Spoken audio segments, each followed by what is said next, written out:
Hey book buddies, Katie here, and today I'm reviewing A Darker Shade of Magic by V.E. Schwab.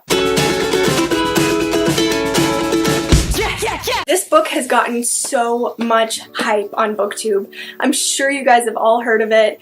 I have been meaning to read this book for so long, and I'm so glad that I finally got to. This book is set in a world where there are multiple dimensions of different magic, and so there are 4 different Londons. You have Grey London, which is basically our world. It's pretty mundane. There's not much magic, if any at all. Next you have Red London, which is the thriving London. Magic is perfectly in balance. Everyone is prospering. Things are great. Everything smells like flowers. And next you have White London, which kind of reminds me of a combination of the video game Bloodborne and the SpongeBob episode where they go to the future and everything is chrome. In White London, everything is super pale because there's not balance between magic and the people. So everybody's super power hungry and fighting to control magic, but the magic is kind of controlling them and it's slowly draining the world of all of its color. And the government is super messed up because people keep killing each other so they can be in power. And next you have Black London,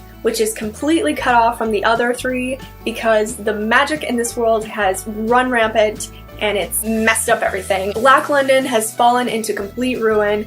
Like, nobody survived, nobody knows what's there anymore because they cut it off so the magic wouldn't leach into the other Londons and contaminate them. And then we have our protagonists. So first we have Kel, and he is one of the few magicians who is able to travel between the 4 Londons. Not very many people can do that. And he works as a messenger for the Red King and Queen, and so he just passes along notes and letters to the different monarchs in every London. But he's also a smuggler, just because he is. So sometimes he'll go to one London and he'll bring something out and he'll sell it in a different London, which is completely and totally illegal, but he does it anyway just for funsies, I guess. Our other protagonist is Delilah Bard.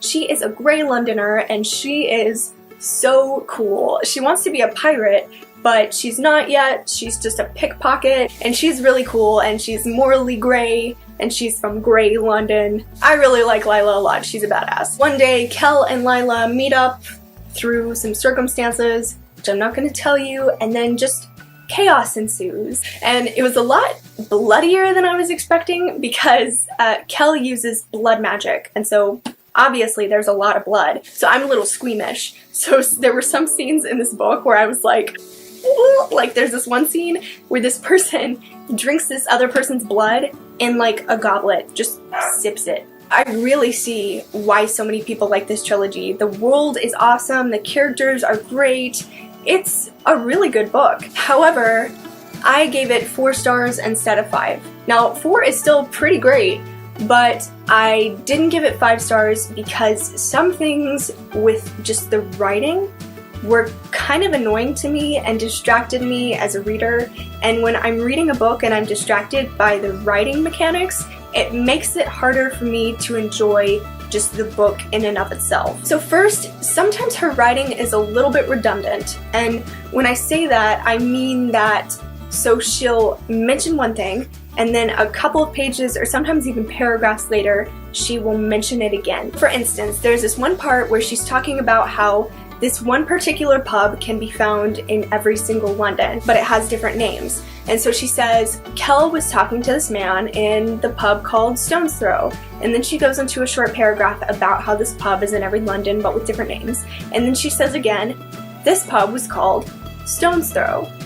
And it's like, you already said that. And it's just a little problem, but for some reason, it really bothered me because she had done that thing several times and she does it a couple more times after that. The other thing that she does that really got on my nerves kind of a lot is, okay, so Kel has 2 different colored eyes. So one is just a regular eye, it's blue. The other eye is completely black. It's not just the, what's that called, iris? It's the entire eye. The entire eye is black.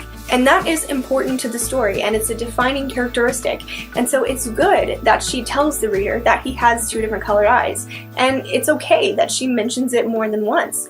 But she says it so often. There were a couple of chapters in this book where she tells us that Kel has 2 different colored eyes on almost every page. And it's like, we get it, we know. And it's important to the story that you know that he has two different colored eyes. And so I get why she wanted to mention it more than once.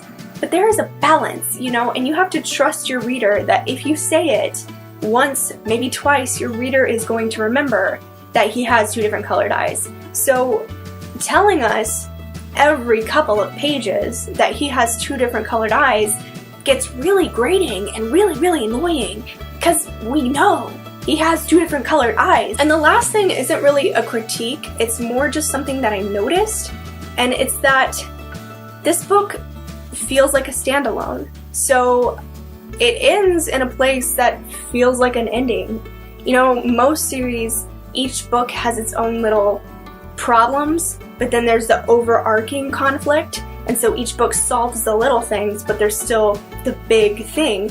And this book, I can't tell what the big thing is, because at the end of this book, all the antagonists, and there are like 4, are totally taken care of, and you don't have to worry about them anymore. And the quest, the main thing that they set out to do, they did. So I kind of don't know where the other 2 books are going to go. But I guess I'll let you know when I read the second book, because I'm going to, because I really liked this first one. So yeah, I know I kind of went off on a rant about the writing in this book, but it's actually really good writing. She's not a bad writer. She's pretty talented, and the world is awesome, and the characters are awesome, and I would really recommend this book if you like fantasy, and even if you don't like fantasy, it's a good book. As always, thank you guys so much for watching, and if you liked this video, please feel free to hit that thumbs up button or subscribe to my channel. I will see you all again very soon with a new video, but until then, happy reading.